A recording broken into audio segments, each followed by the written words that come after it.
All right. Hello. Welcome back, everybody. Welcome, viewers, and welcome to my guest, Dr. Dustin Crummett. Dr. Crummett, thank you for coming on. Oh, yeah. Well, thank you for having me. Of course. So, Dr. Crummett and I are today going to be talking, as you will have gleaned from the title of the video, about Christianity, conservatism, and leftism in politics. We're going away from philosophy of religion a little bit, although still and into politics, which is good. I think it's important because there's a lot of right wing going on in the Christian world right now, and so we want to talk a little about that because Dr. Crummett is a Christian himself who's not part of the right wing world. So, I don't know if you want to give a little bit of introduction to yourself, kind of how you think about these things or your journey, whatever you want to do with that. Yeah, sure. I have a PhD in philosophy from Notre Dame. So I got my PhD, I guess, a year and a half ago or so. I'm now living in Munich in Germany. I'm a Wissenschaftler, a researcher at the Ludwig Maximilian University of Munich. I am working as part of a European Research Council grant project on animals and the philosophy of the Islamic world. Oh wow! My own work on it is about basically animal ethics and certain questions about animal ethics as it relates to philosophy of religion and so on. I have also done work in other areas of philosophy of religion on the problem of evil and the problem of divine hiddenness, some on the kind of moral knowledge argument for theism. My dissertation was on distributive justice and egalitarianism. In ethics and political philosophy, I've done work on abortion, sexual ethics, gun control, like I said, egalitarianism and distributive justice. So that gives you sort of a sense maybe of my academic background, what my interests are. I would say I sort of grew up in a very religiously and politically conservative environment. So that's what I thought when I was young. I've kind of changed my mind about both of those things as I've gotten older. I'm now an Episcopalian, sort of left-wing Episcopalian, religiously, and politically, I'm some sort of, egalitarian, sort of Rawlsian. One of my advisors at Notre Dame was a student of Rawls, and that sort of rubbed off on me.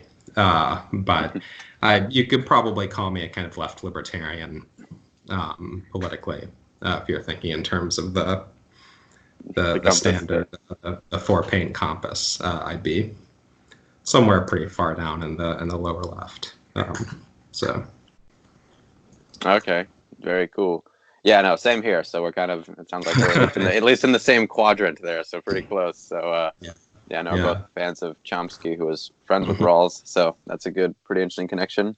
So okay, yeah, so we're on the left, and so the broader question, we're talking about leftism and its relation to Christianity. So I guess a little more specifically, the question we're going to be talking about, I think, is, does Christianity entail conservatism? And we're going to be talking about this because, and so as conservatism about, a lot of things, not just with financial, political finances, but also with, of course, like sexual ethics and everything pertaining to issues. Social issues as well as right, social policies as well. Because, and we're going to be covering this a little bit because it just seems like still a lot of the Christian world, especially like Westernized, like Roman Catholic and Protestant, tends to be pretty right-wing still, rather conservative. I mean, at the most you can hope for maybe some sort of libertarian, but they're still usually pretty socially conservative from what I've seen. And so that's kind of the best we can seem to hope for. And so, we'd expect that from, like everyday churchgoers, but it seems like with some philosophers we'd expect better, but that's not always the case. So we're going to be talking a little bit, I think, about, why we should doubt that Christianity does entail conservatism, at least. I mean, we'll not be arguing anything super strong, just to say you don't have to have these beliefs. So a lot of the issues you mentioned there, I think we kind of have, is like we're going to go over. So let's go over, I guess, leftism generally, but then we'll kind of go over some like the distributive justice stuff, and then sexual ethics is definitely an interesting one. So I guess we'll start off doing the very basics of just defining our terms, I guess. This will be really easy. Just like, what do we mean when we say we're leftists? What do we mean by leftism? I don't think we need to define Christianity. That seems apparent enough. And then maybe even conservatism. But just with leftism, so like the Oxford Dictionary of Philosophy definition is basically just says any stance which is the poor, the disenfranchised, the unable, and like, so it's basically like egalitarianism, as you talked about. So that's kind of very broad. But I don't know, what do you think, like when we say we are leftists, like we're on the left of the spectrum, and like I think leftism is correct. So what do you like? How do you like to define leftism? I guess, since we're going to go into this. Yeah. So I'll also say by the way, if you hear any background noise, it's probably, I have my cats in the room with me, so it's probably them making mischief of some sort. I brought them from the U.S. to Germany with me. So, nice. But yeah, as for what leftism is, I mean, of course, being a term that refers to a kind of broad social phenomenon over hundreds of years, all sorts of different places. It's not amenable to very precise definition. One account that I have defended, so a view that I think both is a good political view and is an accurate characterization of a lot of leftist thought, is sorry, my cat is destroying a cardboard box behind me. Is one which views one of the central commitments of leftism as commitment to a kind of social equality. So the thought is that at least a big part of what you're concerned about as leftists is certain hierarchical relations that result in some people oppressing other people. Power relations that result in some people dominating other people, status hierarchies that result in some people being degraded or demeaned, hierarchies in terms of whose interests are considered, which results in some people's interests not being responded to by society, these sorts of things. The contrast with that being not necessarily a society with absolutely no hierarchy whatsoever, if you understand hierarchy in a pretty broad sense, at least. Obviously, you might need certain people have certain powers that other people have, just for efficiency reasons and so on. But at least a society where existing hierarchies are only what is needed for kind of the common good, where they're kept in check to prevent them either through democratic means or whatever, kept in check to prevent them from leading to these kind of broad, unchecked, arbitrary abuses of power. That's, I think, a good political vision, and I think it's one that is common to a lot of leftist thought. It allows us to understand exactly why left-wing positions line up in the way that they do. What is the connection, say, between concern for economic inequality and concern for, representation of racial minorities in the media? You might think, oh, it seems pretty different. But if you think about, both of these, economic inequality, both often results from certain unjust power imbalances, from exploitation, blah, blah, blah. And also leads to various, lets the rich people make all these decisions in our society. And at the same time, certain status hierarchies that exist among people between different races have similar causes, similar effects. This broader concern with social equality, I think, helps us to kind of see why these are all sort of unified by a similar set of considerations. And I think that's something like that commitment to social equality is a big part of lots of leftist thought. Okay. Yeah, definitely true. I mean, yeah, because there's going to be differentiation in leftist thought of maybe how exactly to structure certain things or how to get that end. But I think it is pretty common. You're right that like at the end of the day, we all kind of want that picture of, just less of a imbalance in power and status and class and everything. Yeah, there are going to be, for instance, empirical disagreements about, so do we need a state? If we do need a state, how much power does it need to have, and so on. Yeah. Empirical disagreements that result in sort of policy differences when it comes to how should we go about trying to realize this ideal. I think the ideal is often sort of shared among a lot of different leftists. Yeah, I think so too. Yeah, I'm fine with, dealing with those questions once we get to them, as long as we can even get there. It's, that'd be a step in the right direction at least. So yeah, we'll go into, so that's a good sketch of general leftism, and I have one question off of that something you said. But before we do that, I think it might be good. I mean, when we're talking about like, does Christianity entail conservatism? What are we meaning exactly? Because as we said, I mean, most people are going to be familiar with that. It's same with leftism, but kind of so we know what we're talking about. As I said, we're talking about it in relation to both politically and kind of socially conservatism. They seem to usually go hand in hand. I know I've heard a couple definitions, like from David Bentley Hart, about conservatives that are more so just attacks, so they're funny. But I'd rather just go for, just this, kind of the bare bones definition. And they seem to me at least, to be kind of very big on like preserving what they take to be tradition.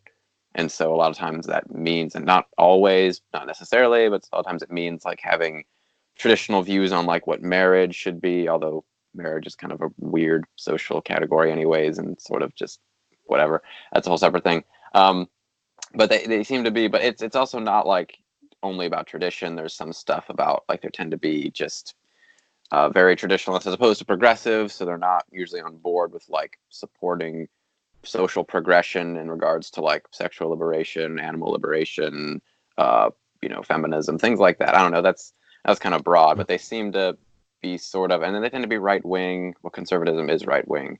So they kind of just, so the term is, of course, has this political usage of just like conserving and like government action, which of course, actually is nonsense because they end up spending millions on military budgets. It's conservatism about, giving people healthcare, not about bombing people. But still, that's what they say it is. But then there's a social aspect of it too. And I think, so we're going to be talking probably a little bit more about like the social side of it in terms of Christianity, because politically there's more, more room for disagreement. But like socially, Christians a lot of them seem to kind of have similar views. So what would you add or say about like what we're talking about with conservatism, especially socially? Yeah, I mean, it's interesting because I guess this is true on the left too, but maybe a little less so.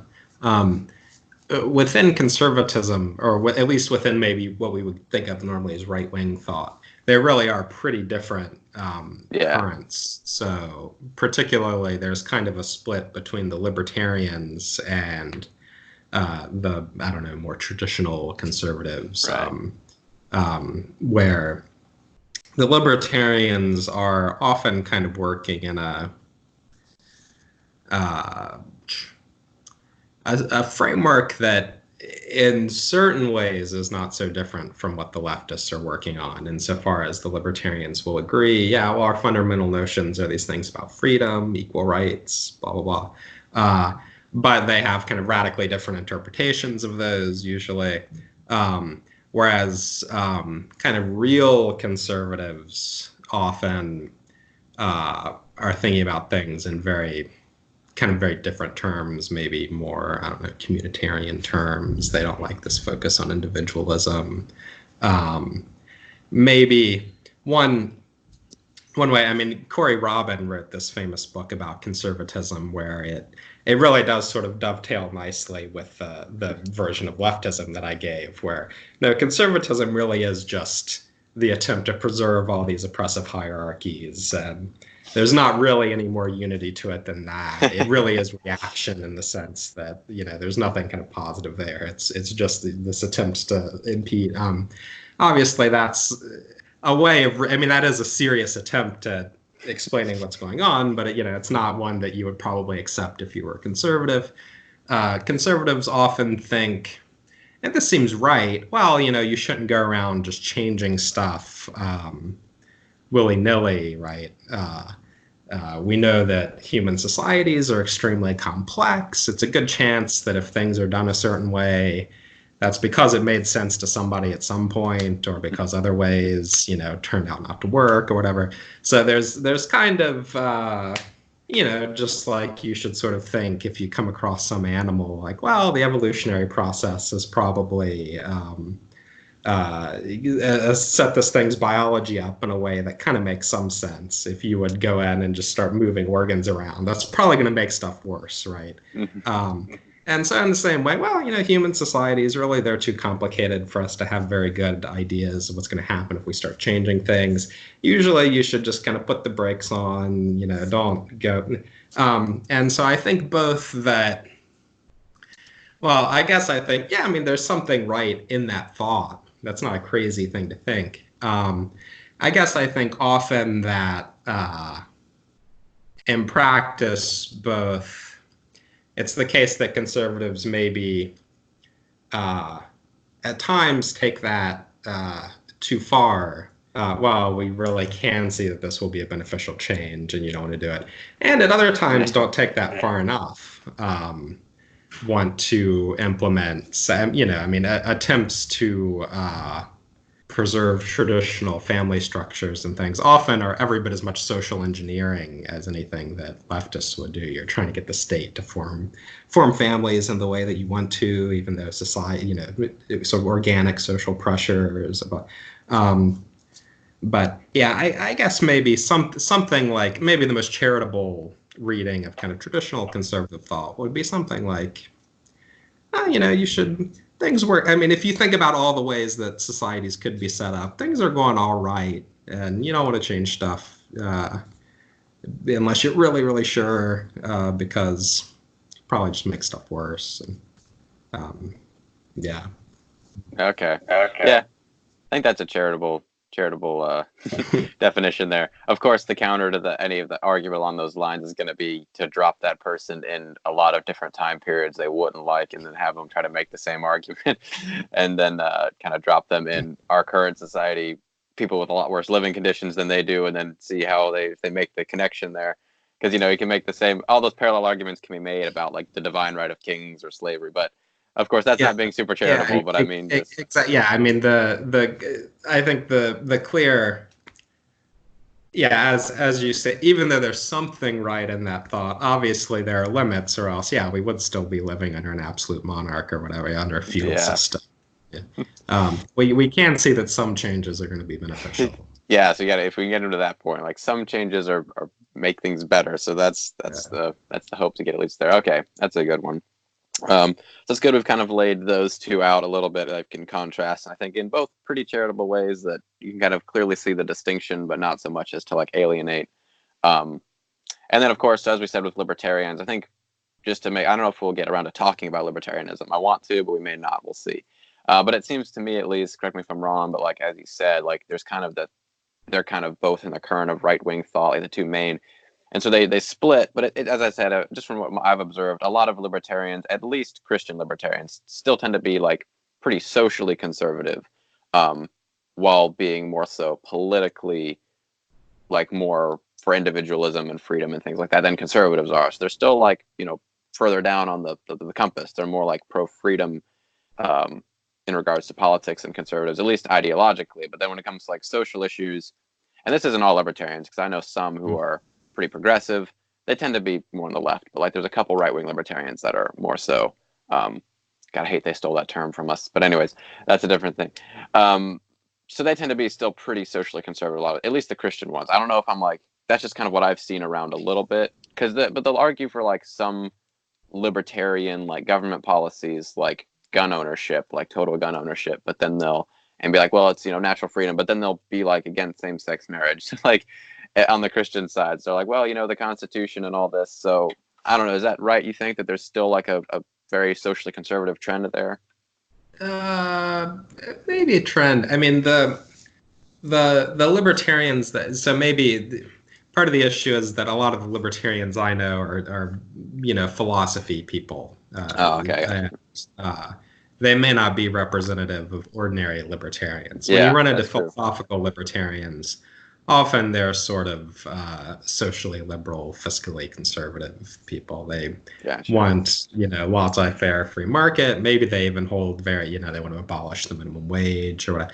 Nozick thought that like voluntary slavery should be legal. You should be able to sell yourself into slavery. So they might have very extreme economic positions, right-wing economic positions, but often that's coupled with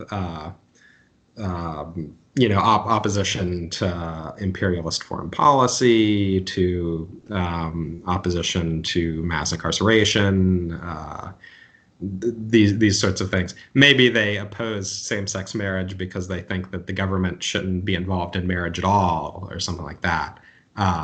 So the more, I think that the more consistent libertarians, right libertarians, often they have a combination of views that are kind of weird in American politics, because they're sort of drawing things from kind of radically different ends of the political spectrum.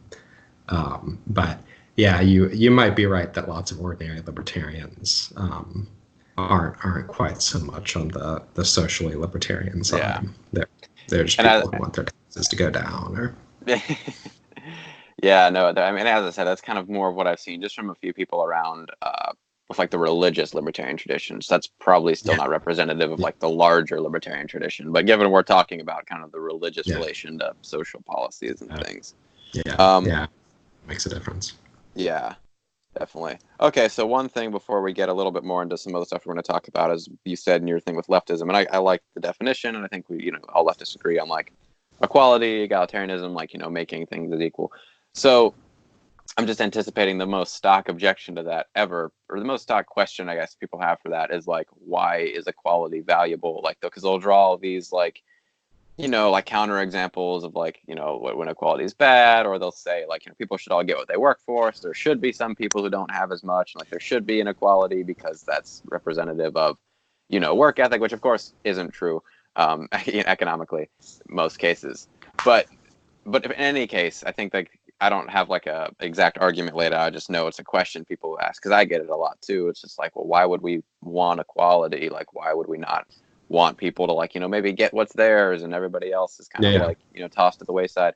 And so, of course, as leftists, we think in a ideal society, we should, there would be, because that's what a lot of people say. They're like, well, we want equality of opportunity, not necessarily equality of outcomes. And so they tend to think that like, we have equality of opportunity already, and the inequality in the outcomes is just due to people's choices, which again, of course, is not true. But against that stock objection, like, what do we say? Because the route I like to go is like, just saying, no, we don't have that equality of opportunity, and we won't have that until we abolish, like mass class inequalities and private ownership of major means of production. But I can't go like full leftist on them right out the gate. So what do you think about like, I guess the question is just like, why should we think equality is valuable such that we should kind of structure our political vision around achieving a broadly equal world? Yeah. So one thing is to get clear on equality is kind of a hazy term sometimes. Right. You can make sorts of, equal with regard to what, right? Yeah. And there certainly are, I think, understandings of equality on which it's not something that's very important, or not something that would be worth pursuing. So I don't know if you've ever read Harrison Bergeron, the Kurt Vonnegut short story. Oh yeah, I've heard of that one. My friend sent me that. Yeah. So in this society, they really want everybody to be equal, and they regard kind of differences in ability as unjust. And so the strong people have to wear like heavy weights so that they can't lift up stuff. Smart people have like radios playing static all the time so they can't concentrate. Well, obviously that's not an appealing ideal of equality, right? But I think, or if you think, say, everybody should be equally well off in some all-encompassing sense, then you get these classic leveling down problems. So if somebody else is just kind of naturally happier than me, should we like try to make them less, just to hit them a few times or something so that we can bring them down where I am? Well, that's not good. This is why I think it's important to get clear on exactly what the kind of equality that we're talking about is. I think the vision that I've laid out, this ideal of equality of social relations, um, is something that we can both, for a lot of different instrumental reasons, um, see why arbitrary power hierarchies, arbitrary status hierarchies, all these sorts of things. We can see why these are bad. They cause harm to people. They result in abuses of power. They result in, people being demeaned in all these different ways. And we can see, I think, why this alternate vision, people being able to relate to each other really as equals, free from these kinds of oppressive arrangements that, in fact, are not only often bad for the people at the bottom, but also bad for the people at the top in various ways. Either because it leads to various kinds of anxiety on their part, or makes them feel like they have to. There's this George Orwell story, Shooting an Elephant, which is about the narrator, who is maybe Orwell or maybe not, but he's part of the British colonial authorities in India, and these people come and they want him to shoot this elephant, and he doesn't want to shoot the elephant. But he feels like he has to, seem like a tough guy, because he has to portray that, the British are, these sort of master type. And so I think he winds up killing this elephant. He doesn't want to do it, but he's clearly at the top of this colonial hierarchy, but that actually restricts his freedom and forces him into playing this role he doesn't want to play, right? So yeah, I think that when we get clear on exactly the kind of equality that we're talking about, we can see why the hierarchies that we're opposed to are bad. We can see why the kind of egalitarian relations that we want to establish between people are good. Now, when it comes to specifically this question about economic equality, well, shouldn't people get what they work for?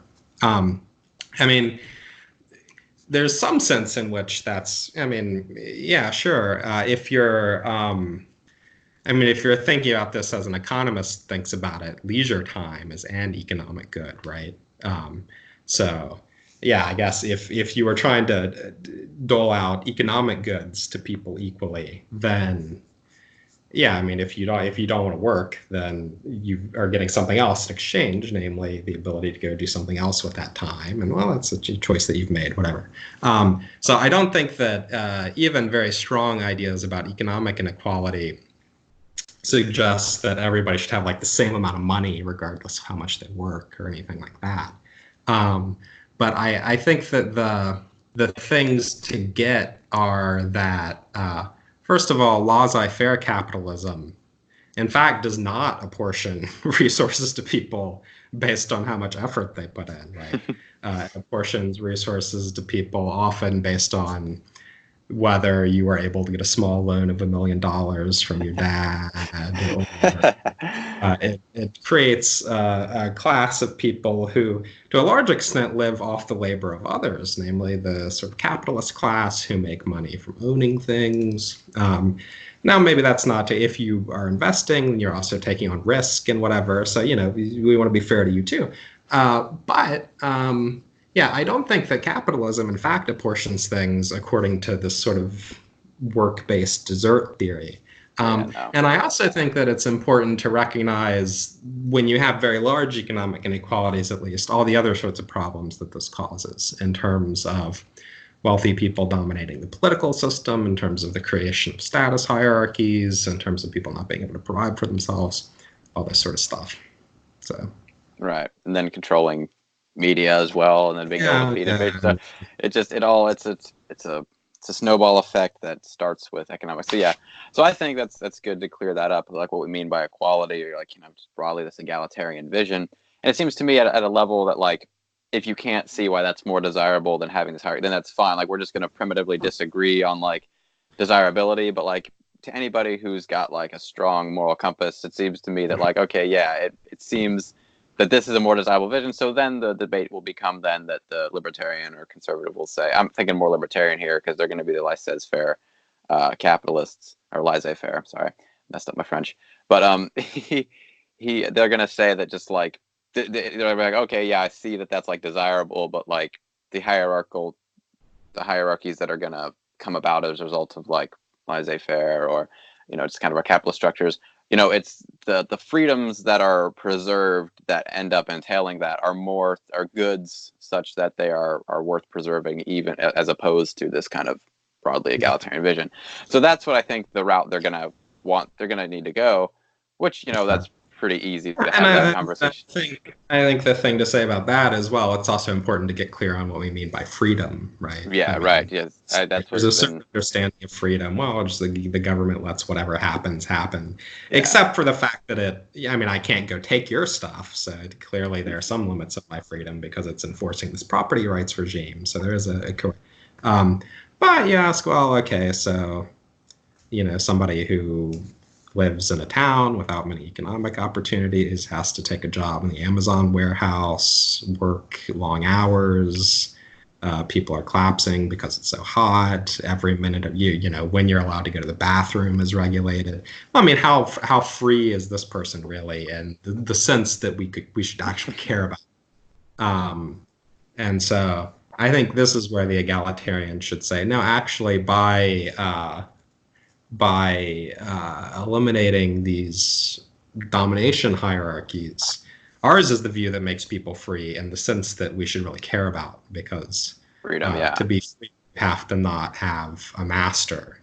And in a Wild West situation where there are these huge power imbalances, most people are wind up under the thumb of some kind of master there, right?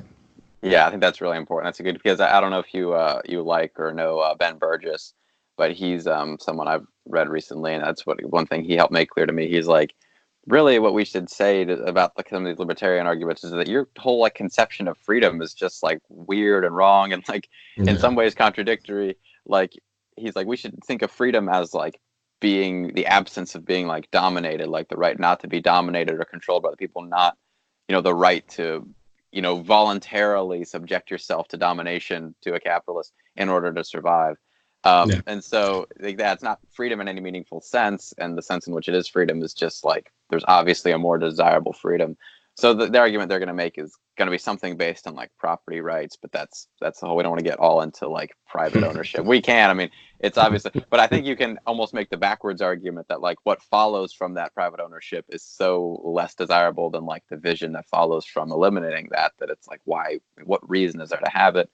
And then inherited wealth and things like that. So it's just a whole mess in terms of how like libertarians actually think ownership of like, property and money works, and like their whole notion of freedom is wrong. So I think that's a good way to go more so after the economic structures that are, and so because a lot of conservatives tend to be sort of fiscally conservative, so sort of like they don't want to spend money on things like healthcare, like having everybody have healthcare, or ensuring that everybody can go to good schools, and or have access to like clean food and water, or put regulations on businesses, like so they don't want the government to do those things. They just want the government to do the war stuff and let them have their guns and things like that. But it's when things come out about like hey, why don't we give everybody health care? It's like, no, how would we pay for it? And then in the US we just spent like $700 billion on like a Space Force budget that could have like wiped out nationwide student debt, but instead we have a Space Force. So it's like, wow, I don't know, how would we ever pay for it? Like that's the thing, people act like Bernie's plans are so radical and things. I'm like, we wouldn't even have to increase taxes to get a lot of these social programs. We would just have to reallocate resources from all this other dumb stuff. But yeah, no, I don't want to get too much into that. We got to talk a little bit more about unless you have anything else you want to cover. I think like we'll go a little bit more into kind of some of the socially conservative stuff. But that's good. I wanted to talk about libertarianism, so I'm glad we got that in there at least a little bit. There's more objections that are going to come up. I know I have a couple friends, like I can already see them all coming, but they kind of all have the same arguments, and they're not. It's just kind of whatever. Yeah. So yeah. Anyways, so one thing I know we want to talk about capitalism and socialism a little bit, because socialism is sort of like a bad word here in the U.S. And so when we're talking about capitalism, all that is just, as we said, like the laissez-faire. It's like free market economics, unless it's government propping up a monopoly. That's a little, uncharitable, but, and then private ownership of major means of production and things like that. And then socialism is just worker or not private ownership of means of production, basically. And so there's a lot more built into that definition than's actually ever been there in tradition. A lot of conservatives now tend to think that socialism means, or communism or socialism means when there's a big centralized government that does stuff and takes your money, and that's socialism and communism. And of course, the socialist and communist writers and philosophers were basically mostly all anarchists. So they were about as pro-decentralization as you can get. So just to kind of get out of the way, I have an article coming out on defining socialism properly, so that'll be hopefully helpful. I don't know, is there anything in those definitions like you think is important as to cover, or is that kind of good as just like a brief sketch? No, I mean, I think that's yeah, I mean, as you know, one conflation is between socialism and various forms of authoritarianism, right? Right. Which there's no, I mean, maybe there's some argument that there's an essential connection between these, but it's not like there's some conceptual connection, right? Yeah, the other thing is, I guess, to say, insofar as our concern as socialists is, well, this capital captures all this wealth, has all this power, blah blah blah. There are lots of potential solutions to that, right? And obviously, we know that some of them, central planning, didn't really work that well.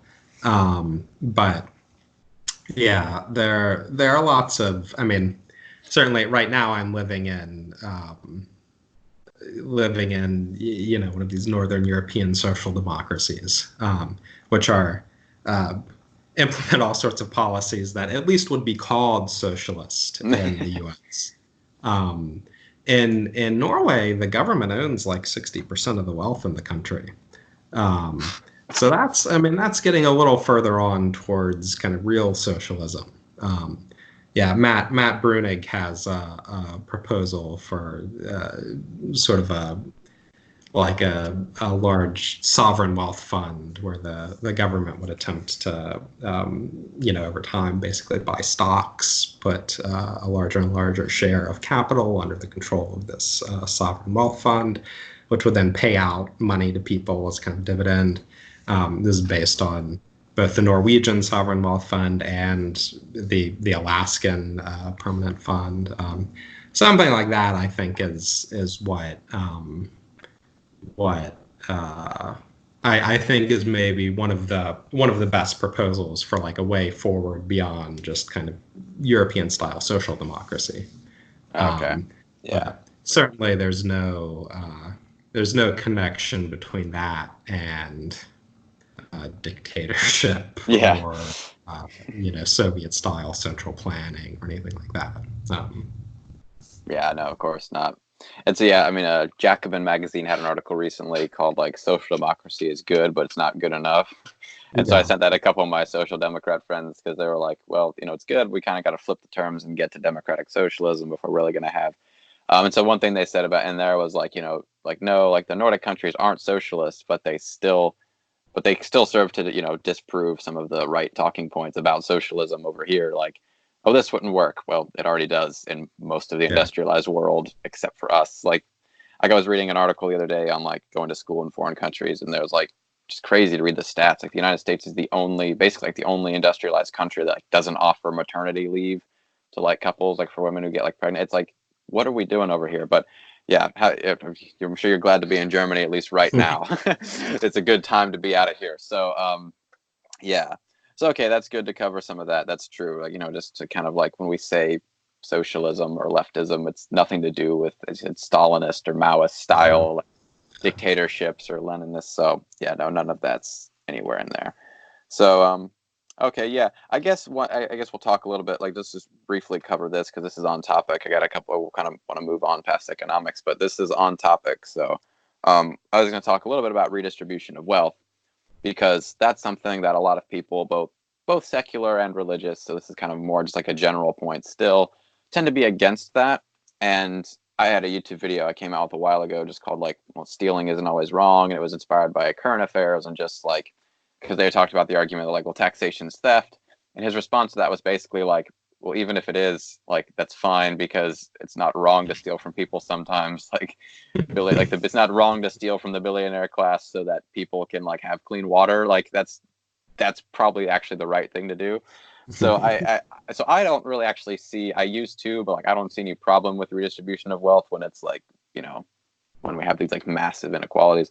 So I don't know why most people tend to be against that. It also tends to be like a Christian thing, that they're kind of like, it's turned a lot into, like we have in the West, at least, a fair amount of like conservatives, libertarians who like are all about like, keep your money and everything. And so they don't like the idea of like, redistributing wealth. They think all these like higher taxes are going to, directly affect, which most of the proposed high tax plans are just for like the 1%. But even still, it's something a lot of people are against ethically. And then it bleeds into conversations about things that we're starting to have now, like about reparations for slavery and things like that. So I don't know, what do you think some other reasons are for us, or I don't know if we need to cover any more. I kind of sometimes bite the bullet and say, fine, it's stealing, good, Robin Hood ethics, take from the rich. Yeah. So I don't know, is there anything else there? Yeah. Yeah, I guess it's interesting. I mean, you correctly note that this is often, I mean, this is a view that you'll hear from lots of Christians.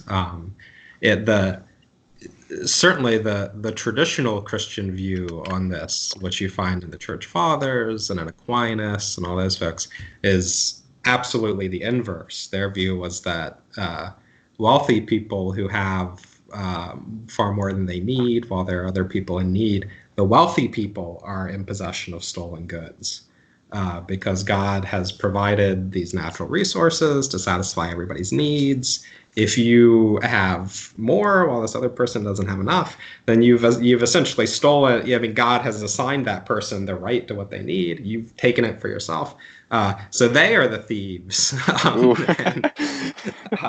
So yeah, and I think even if you're not signed on to the theological part of that, I think that does illustrate a central, I mean, a central premise in this thought that wealth redistribution is theft, is that the wealthy folks have a right to keep this stuff, right? Yeah.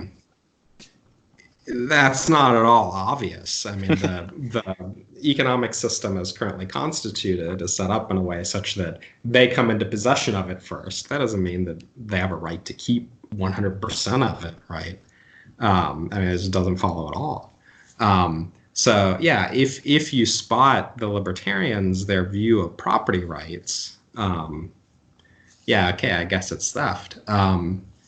If you hold something more like my view of property rights, which is a kind of contractualist Rawlsian view, well, how should things be distributed? Well, it's determined by the kind of property regime that we would agree to in a certain kind of fair decision situation. Maybe you don't know who you're going to be, or you do know, but you're not going to use that information to your advantage. Well, if that is what determines the content of property rights, well, we're not going to agree to a laissez-faire system because that's going to screw most of us over. And so, no, it's not theft because you don't have a right to keep all of it.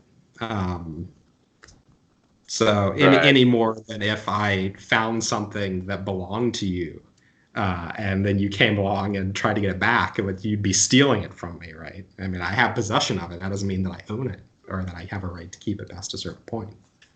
So. Yeah, that's true. I also think the definitely really flawed conception there, and it being theft, is the assumption that it was attained justly. Yeah. Like, because as you said, like, they don't have the right to keep it. We can make that argument, but of course we can also make the argument that they didn't even get it in a just way. It's like if you like steal from somebody who like just robbed a bank, like, is it the same? Like, obviously, you give it back to the bank, but essentially, like, still, is it like if they didn't get it correctly, they don't have. That's the only claim, is about the property ownership of it. Like, can they justly claim to own something if the way they attained it wasn't even right? Like, you just like take something like, well, this is mine now. Particularly relevant to questions about reparations and these sorts of things. Yeah, of course. I mean, we have a system that was propped up by, decades of oppression that now people are still facing the fallout of, and it's like we could kind of correct that pretty easily. So yeah, no, and then of course, but then I've heard some people argue that like that view of the view that like workers are entitled to more than they get is like assumes the labor theory of value, which for one thing isn't true, but we're not going to get into all that. So, okay, that's good. I want to talk about redistribution because that's a hot topic, both in, I mean, it's not essential to or exclusive to Christians, but it's just something that comes up a lot is like, and it's funny you mentioned that, yeah, that is like the inverse view. And it seems to also be like what Jesus taught too about like, caring about the poor. Like, but there's so many like contrasts you can draw to conservatives and like Jesus, like in like I think it's Matthew 24 when he talks about like, I was hungry and you fed me, I was naked, you clothed me, I was like cold and like you took me in. He's like, just as I've done this, like do all this to the least. When you've done it to the least of those among you, you do it unto me. And the conservative Bible would be, do it unto me unless I'm an immigrant, or a poor person. But that's fine. The least among you applies to people in your country who are middle class. But yeah, so there's some interesting questions there. So okay, if you're cool I suppose conservative. I mean, the sort of stock response is something like, well, he's telling you to do that, and of course it's great if you do that, but he's not saying that the government should be involved. But yeah, I mean, particularly if you hold the traditional Christian view that the rich folks are in possession of stolen goods, well, obviously the government should be involved. I mean, the government should give stolen goods back to people, right? So. Right. Yeah, I like that. Yeah, I went to read. Yeah. I've heard, of course, that's definitely the early church fathers' teaching, but people to rail against that one. But like I think David Bentley Hart had an article on like Jesus being a communist or something, and oh my word, people hated it, but it was great. That's more reason to love him, despite his mischaracterizations of Peter Van Inwagen. But anyways, okay, so people watching won't get what that's a reference to. Yeah, no, that's a good one. All right, and okay, so if you're cool with switching gears a little bit, we could move over to talking a little bit about say sexual ethics. Do you want to move into that? Cool, you think? Good time. I know we're kind of switching gears, but I'm glad we got some of the economic stuff out of the way, because that's the big like relevant stuff in terms of like how resources are allocated is relevant to like how people's lives. But then these social issues, of course, have implications for like social issues and things like that, and how people's like day-to-day lives. So kind of the stuff, yeah. So I don't know if like what to call the traditional Christian view on marriage. If people say the traditional view is just just man and a woman. Now, of course, we can talk about the patriarchal history of marriage as an institution, but we don't even need to get into that. And again, it's like a government thing, so it doesn't matter all that much. Like it's just kind of a legal thing at this point. But it just seems to be, I guess we'll talk, it doesn't matter really about marriage, but just like, well, it's politically important. But same-sex marriage and things like that, and like sexual relations, it seems like a lot of obviously conservative Christians want to preserve at least what they take to be the traditional Christian view, which is that only heterosexual romantic relationships are valid in the eyes of God or ethically correct. And so they'll appeal to this a couple of different ways, some more interesting than others. So on the less interesting side, there'll just be appeals to scripture, so say the Old Testament, but that's pretty weak given the counterexamples in regards to Old Testament. But then there's a couple in the New Testament from like Paul's letters and things like that about like, God giving them over to their passions and lusting after him. And so they take these passages to be, saying that gay marriage and gay, not heteronormative relations are wrong, or any kind of homosexual sexual activity even, or romantic involvement is somehow wrong in the eyes of God. So the less interesting argument is going to be just something just on like scripture, but those are never that interesting arguments, because it's like, okay, well, I don't accept that, give me something else. Or like even Christians will be like, I don't accept that interpretation, give me something else. So those are the less interesting, but we can talk about those first. But then the more interesting, still pretty bad, but more interesting side of that, I think, is going to come out of like more so the Catholic tradition with like natural law theory and like perverted faculty arguments, which of course also have numerous counterexamples, but there's at least a kind of a case being made there, like, the natural ends of things like teleology, what have you. So there's probably more arguments, so you can cover some of those if there's others that are relevant. But I just think like the two you hear mostly are like some appeal to scripture or like traditional Christian teaching. This is one I hear a lot. They're like, well, the Bible teaches this, and it's like, first of all, no, but like, the Bible is not a moral guidebook. It's not how any Christian ever read it in the ancient world.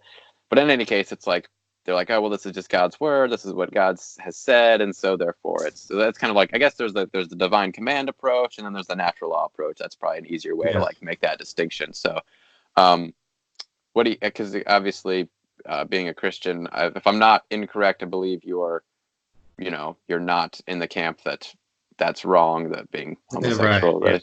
So, I wonder what your kind of response is to those things, or maybe so. I guess if you want to like respond to why those are bad reasons to think it's wrong, and then if you want to maybe mention like more like positively why you don't think it's wrong, or why you think it's right, or neutral, whatever. So however you want to handle that.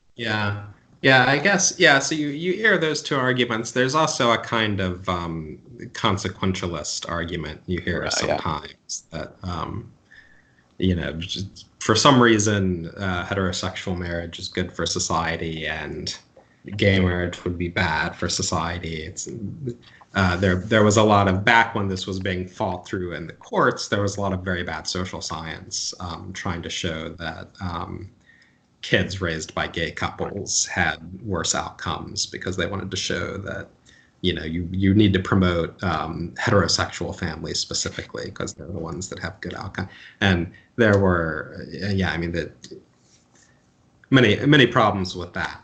But in terms of the two arguments that you just gave, so there's this Bible-based argument. I mean, the Bible-based argument doesn't even immediately lead to any socio-political conclusion, right? You could hold the view that God wants marriage to be between a man and a woman, but that's a religious belief. It's not something that needs to be enshrined in law.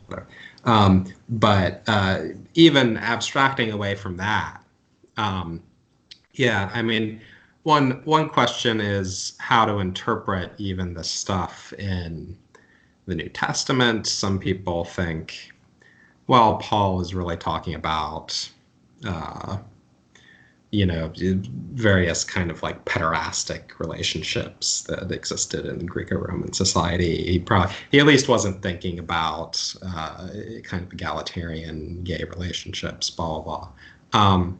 I guess I don't know, I'm not a biblical scholar. I know a very small amount of Greek, but not enough to usefully adjudicate any of that. So I guess I think really the core of my response to that sort of thing is that first of all, I'm not a biblical inerrantist. I don't think it's the case that the Bible is infallible. I don't think it's the case that thinking that really bears any kind of relationship that's very interesting to the rest of the stuff that Christians believe. And I think that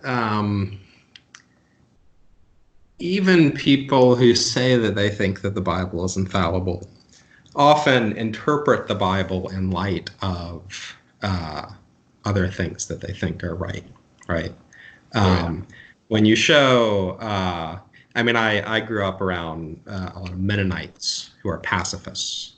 Jesus says, turn the other cheek, blah, blah. I think, okay, well, just don't fight people.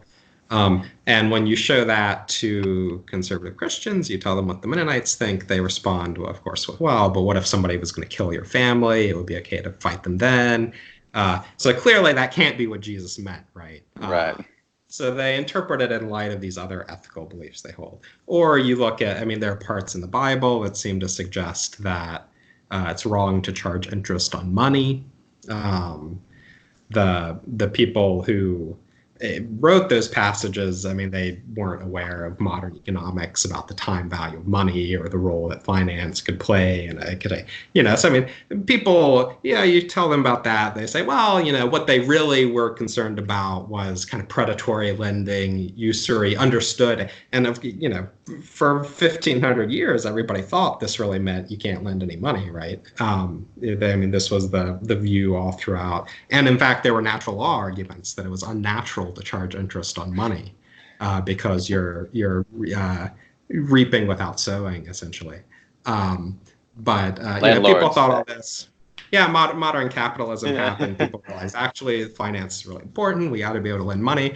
Then people thought, well, okay, given that it plays this important role, really what we need to do is look at the spirit of this command and think about how that applies to our context and so on. So I think that really everybody winds up interpreting the Bible in light of other commitments that they hold. And if those other commitments are evidentially justified, I think that's perfectly reasonable to think that, to interpret it that way. But I think that if you're interpreting it that way, well, then in light of other reasons, and we'll need to talk about the other reasons, but I think because the balance of the evidence otherwise is so strongly in favor of gay relationships being permissible, that if you do have this commitment to biblical infallibility, when you look at these kind of vague remarks that Paul makes, well, you should say, well, look, if I'm committed to thinking that Paul only asserts truths here, then boy, it would kind of be nuts if he's really saying that all gay relationships are wrong.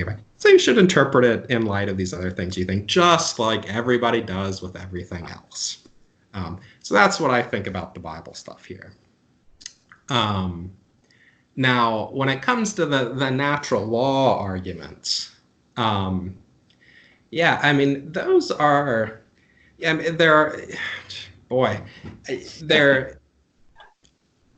are issues where, even though I disagree with the right-wing position, I think that there are like decent philosophical arguments or empirical arguments for it.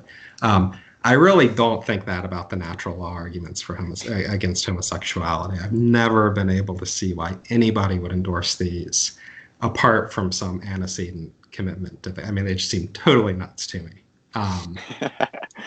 Really, to the extent that virtually every premise in them seems to be false to me, or nearly every like non-logical premise. Yeah, I mean, what are the arguments? Well, I guess the argument is something like this. Look, the foundation of ethics is something to do with teleology. It has to do with fulfilling your nature. Homosexuality represents misusing your sexual organs in this unnatural way. That's bad because it's precluding your fulfilling your nature or something. Therefore, you shouldn't do it. Now, I don't accept this teleological picture of ethics to begin with. I don't accept this view that moral action, ethical action more broadly is a matter of fulfilling your nature. It doesn't seem to me like that has any ethical significance at all, actually. But even if I did, well, I mean, first of all, it's obviously not in general wrong to use things for unnatural purposes, right? It's not wrong for an acrobat to walk on their hands. It's not wrong for me to chew gum, even though, you know, chewing presumably has to do with eating things. You don't eat the gum, you spit it out. All sorts of, I mean, nobody, it would never occur to anybody to think that any of this stuff was wrong. Aquinas talks about the example, I think, of the guy walking on his hands, and he says, yeah, that's okay because that's not opposed to man's good, but homosexuality is, so that's fine. But of course, why is it opposed to human good? So I thought it was because of stuff about unnaturalness, but okay. So yeah, so I mean, why it's not in general wrong to use organs in unnatural ways. Well, I think that, I mean, supposing that it was, why think that homosexuality represents using an organ in an unnatural way? I mean, sex seems like it serves all kinds of purposes. You've got to get both the result that like the one natural aim of sex is reproduction, or you know, some things that are somehow premised upon reproduction. You've also got, hey, this is my cat.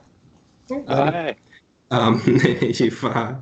You've got to get that, which doesn't seem right. Doesn't seem like anything that anybody would endorse outside of this context where they have a motivation for it. You've also somehow you've got to get sterile heterosexual couples in. So you've got to say, well, what really counts is the act being of the reproductive kind. You can't intentionally inhibit it. and you can't have their own kind of genitals, but it is okay if, even if you're both biologically incapable for some other reason. And, well, why would that be the case unless you had this, so, yeah, I mean, it's a step of the art. I mean, it's a form of argument, which is such that I'm not persuaded at all by any step of the argument. But even if I would spot some of the broader theoretical commitments, I don't see why you would. I don't see any plausible way for, say, the broad, the view that ethics is teleological and blah. I don't even see, even if we spot all that, any plausible way to get from that to the wrongness of homosexuality. And I guess it's also, it's also notable that there's no particular relationship, notable in the context of this discussion, that there's no particular relationship between the natural law arguments and Christianity. I mean, it's an application of an Aristotelian form of argument that happens to have become popular among Catholics for historical reasons, but it's not like there's any particular theological reason why you'd be sympathetic to that. Right. Yeah, so I wonder if there are then, like, what the theological reason then is that a lot of more like the Protestant side tends to be anti-gay relationships because they don't have, of course, the Aristotelian framework. They just go, of course, the more divine command argument, or they'll make like an almost pseudo natural law argument without realizing, at least what if I'm going off personal experience here, like, well, God's designed it this way, and it's like, well, it has a lot of other functions. So I think you covered most of it, but just to go back over I'm drawing a lot from Tim Shio's video with Capturing Christianity, which I know you didn't watch, and I kind of envy that decision. But so basically he kind of, you anticipate a lot of what he says in there about like marriage being for the purpose of like reproduction, like the proper functioning of like sexual organs and sexual activity is reproduction. He said it's like two things. For one, it's reproduction. And then he said it's like this union, like between two people, like this correct union. And so, then that's how he got around the sterilization. Well, it was kind of like it jumped around a lot, and it was obviously like just reaching at points, because he said that like it's two parts, like it's for the purpose of like reproduction. But he's like, well, then what about sterile relationships? He's like, well, then like you're still achieving the unity even though you don't have the end of reproduction. And it was like, what about gay couples? He's like, well, they can't achieve the unity because there's not like the reproductive process, or like, so it was like obviously like completely like kind of backwards in on itself. Like I may be misrepresenting, but that's what I remember him saying. I take it. I mean, what you're describing, like I said, I haven't seen the video. What you're describing sounds to me like what Robert George and some of his co-authors say about this, which is, look, the real good is this kind of bodily union, and that comes from having your biological systems cooperate towards the shared end. And a single man and a single woman, even if they're sterile, they can have their systems cooperate towards the shared end. They just are physically capable of, just like you can play baseball even if you really suck and you're going to lose every time. You can still have a baseball team. They can cooperate towards the shared end. This is actually their example. I didn't make wow, really? Yeah. Okay.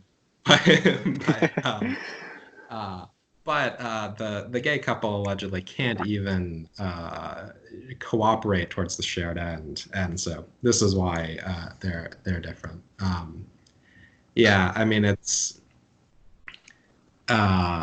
boy, what to say about that? I mean, one odd implication of this is that it seems like this means that if you have a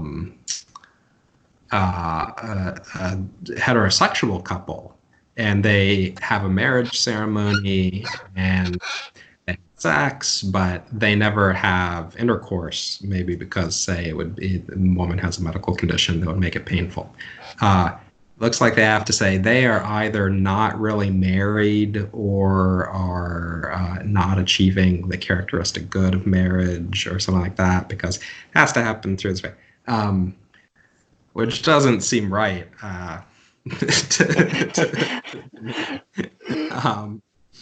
But I mean, it looks like they have to say something like that because of the kind of biological component to that. part of the view. Right. And of course, there's also the various counterexamples of just like even with straight couples, like there's way more like, if we're going to use the term purposes, like there's way more like purposes to sex, like human sexuality than just like reproduction. That gets into like women's reproductive rights too. Like that's a really like degrading like view of it. I think it really cheapens like what that intimacy is, and also like what we view women as. It's like if all this is about is reproduction, like it gets into like women's reproductive rights, that just it completely cheapens the whole thing. And so I think that's a mess anyways. But like also it's like there's way more like functions and purposes of sex when we think of it just in terms like broadly of like human flourishing and languishing, that it's just like there's no reason at all to accept this account of like sexual ethics like at all. And even if we do accept some of the broader stuff, like there's so many counterexamples like medically that just none of this follows. And so so I mean that's again, it's not something that like I think I need to keep coming back to the point, like it's not something Christians should have to accept, because and then so of course one thing I want to get into, I think that we sufficiently you sufficiently kind of covered some of that, but one thing that I want to talk just brief, because we can just cite like a study or two on this, and it's like this is one of those issues you can just like cite scientific consensus, and it's like a lot of issues with people like you cite it on like evolution or global warming and they can deny it, but it's like fine once you get them to that stage, it's like whatever. And so that's kind of like what this issue is, and that's with the Christian idea. And I used to be in this camp too when I was younger, so I get it, of like gay relations as just being like this sinful choice. And of course we've covered reasons to think it's not sinful, because I think we should get like some positive cases, like for example, like you can still achieve like union with a person, like flourishing and things like that, and have like true loving relationships, people of the same sex. That seems completely, there's no reason to think that that's not possible, because we have multiple examples of it, and barring a defeater for that, there's no reason to think it's false. But anyway, still people think that like that's a choice and it's sinful. So obviously we've covered reasons to think even if it is a choice, it doesn't matter because it's not like wrong. But against the idea that it is a choice, that's also just not right. At least I don't think so. Like I don't think you do either. Like just giving, I mean, based like from scientific consensus and just like evidence we have. And of course, there's that study that came out recently that everybody started like linking around. I was like, this massive study finds like there's no gay gene. It's like, well, we pretty much already knew that. We know there's not like one gene that you get. It's like, well, he's going to be gay. But there are definitely like determining biological factors that make people more inclined. And it's just like, and there's just not. And so I kind of want to bleed this in, but to our next topic, if you want to get into it a little bit. But like, so I guess I'll just go ahead and preface that. I kind of want to, if we can, bleed it into talking a little bit about gender identity and how that also is like connected to some biological determinants. But like, I don't know why people think that it's like a choice completely. Because even if it is a choice, it's obviously not like a completely voluntary choice so I don't like using that term, but in the sense that like there's definitely a biological factor. So even if it is, I mean, we can get into like libertarian free. We're not talking about like libertarian free will versus compatibilism. Even we get into that. But I mean, like even if it's a choice someone makes, without being completely prompted, there's still biological factors that are making them more inclined to that. So it's not a completely like unfettered choice, anyways. So, and I think, correct me if I'm wrong, I think the consensus, there's also it seems to be pretty much the case that like a lot of like transgender people and things like that also have, like there are also biological determinants to like that inclination to that. So I don't know, is there anything you wanted to say on that? I just wanted to cover like, look, like there's, for one thing, it's not a choice, but as we talked about, even if it is, like, so what? But is there anything else there? So I mean, I do know a little bit about the science that's relevant to sexual orientation, and there, I mean, the answer is that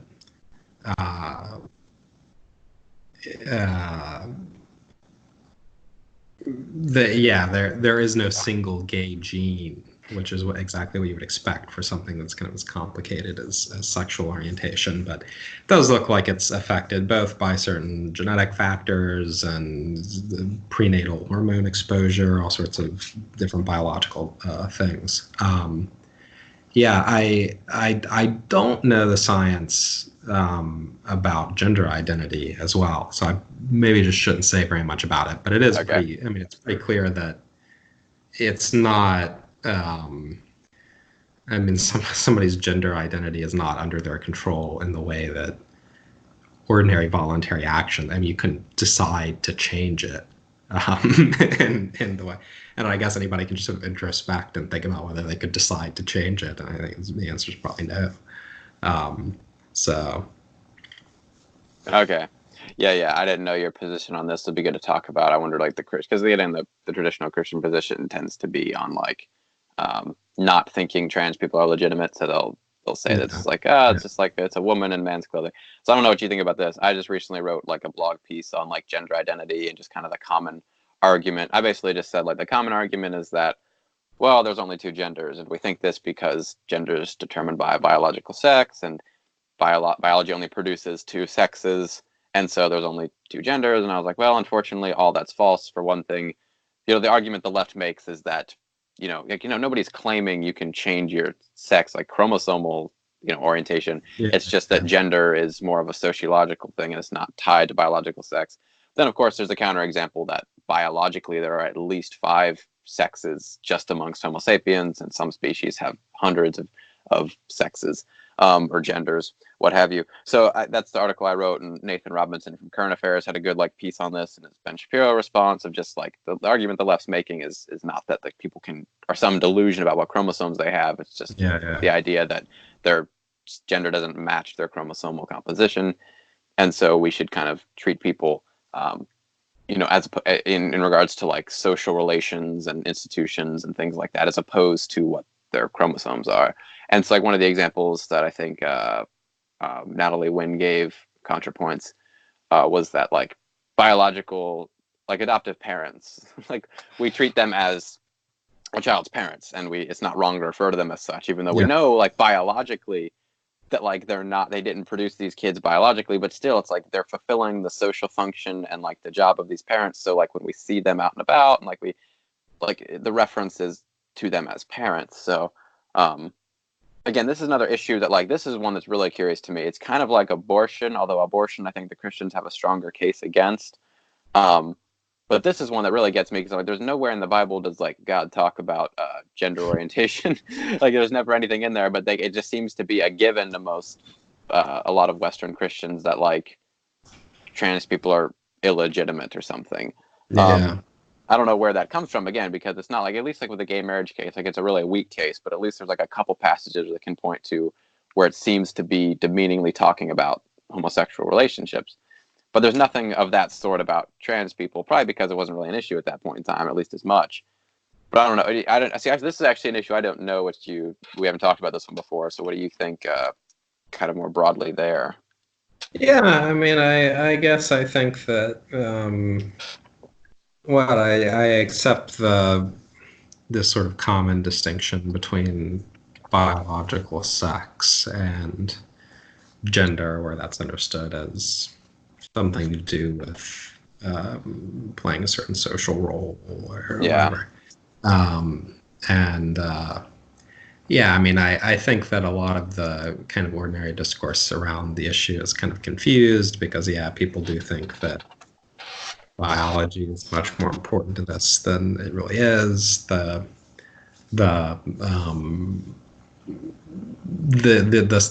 kind of morally significant question seems to me to be, does it make sense to put people into these categories? If somebody wants to be or identifies with a gender that's not the gender that they were assigned at birth, or the gender that's typically associated with their biology, or doesn't want to identify with any gender at all, or whatever, does it make sense to treat them that way for these purposes? Does it make sense to let them be in that category? And I mean, the answer is like, well, why? I mean, why not? What moral purpose is served by trying to force people into cisgendered social constructions? I mean, it seems to me like the answer is none. So, and it's not really. I mean, as you note. I guess people think that, like, the Adam and Eve story, God created them male and female. Somehow they think that that's God establishing certain gender norms or something. I mean, I And don't know. You have heteronormativity. to, Yeah. yeah, you have to read a lot back into that to get anything like that from the story. So, uh, Yeah.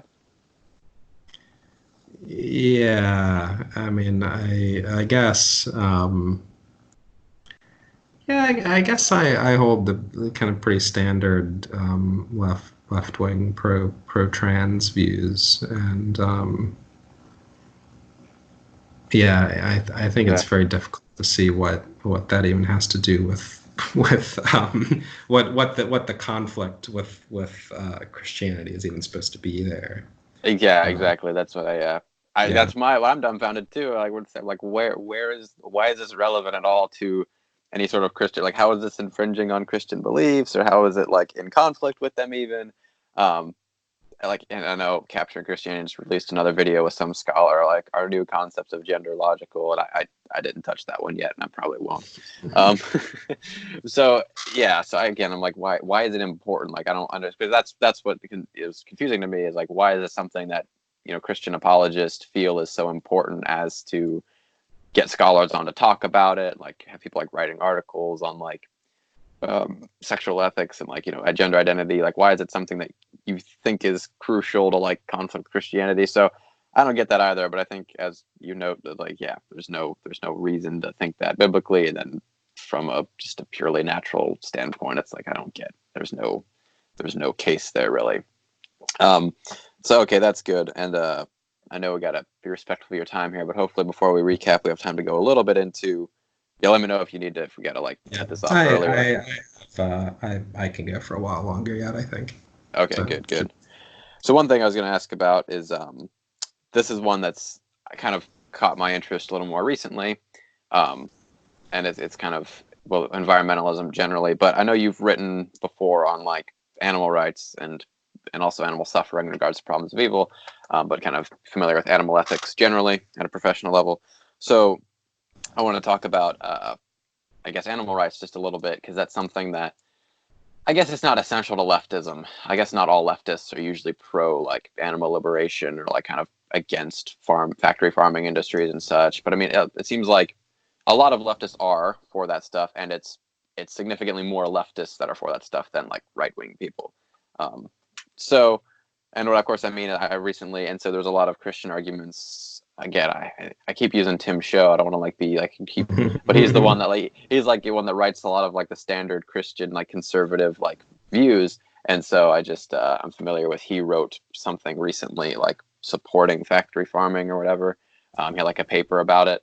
And so a lot of Christians I know will take like passages in like Genesis about man being like the master of the natural world as some sort of some sort of like decree Dominion that of the that we can world. like treat animals however we want or whatever. And I was listening to Alex Malpass interviewed a philosopher recently. Or, well, I listened to it recently. It wasn't a recent interview, about a paper he wrote on veganism. And he had like a grad student who was actually doing like a paper, or maybe it was a dissertation on, who was a Christian, who was actually doing an interpretation of that as being about like caring for natural creation in the world and animals, as opposed to just like dominating them in the sense we can do whatever we want.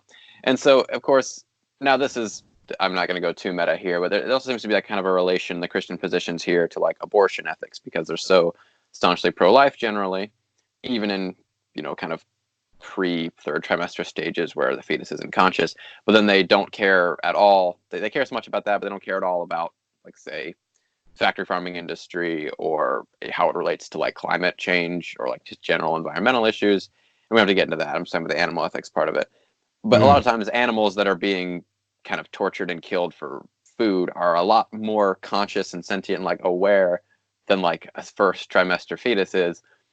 And because there's like just kind of this categorical difference in species, it's not really, because of course they're made in the image of God and they're not, and we're supposed to just rule over them.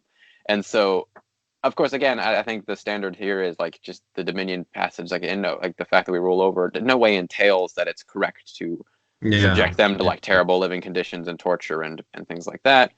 Um, and this is one thing I've been looking into recently, on the ethics of like eating meat, and even because I do, and I'm like, well, is it wrong? And and like just the fact, and I definitely am convinced that like the whole like factory farming industry is wrong. Like any kind of mass torture of any conscious creature to me is just pretty clearly wrong. And I don't think every Christian would like disagree there, but like there are just some defenses of like factory farming that I'm just kind of again still another one of those things. I kind of dumbfounded how this is in any way in tension with or important or relevant to Christian worldview or entailed by anything.